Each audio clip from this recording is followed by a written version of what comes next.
আসসালামু আলাইকুম শিক্ষার্থীরা, সকলে কেমন আছো? আশা করি খুবই ভালো আছো। তো তোমরা যারা এইচএসসি 25 পরীক্ষার্থী আছো, তোমাদের জন্য আজকে যে সাজেশনটি এনেছি সেটা হচ্ছে top 10 suggestion for graph and chart. 10 নংয়ে তোমাদের এই গার্প চার্টটা আসবে। তো সকল বোর্ডের জন্য এটা খুবই গুরুত্বপূর্ণ। তো তাহলে চলো শুরু করা যাক। নাম্বার 1 যে গার্প চার্টটা আসবে সেটা হচ্ছে families household cost. Number 2 different educated people. Number 3 the population growth.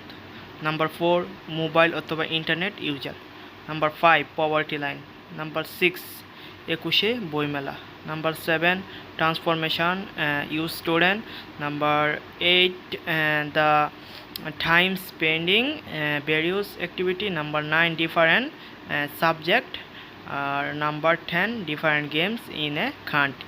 So এই ছিল এসএসসি 25-এর জন্য গার্প চার্ট টপ 10 সাজেশন। তোমরা চ্যানেলটি সাবস্ক্রাইব করো এভাবে প্রত্যেকটা সাজেশন পেতে।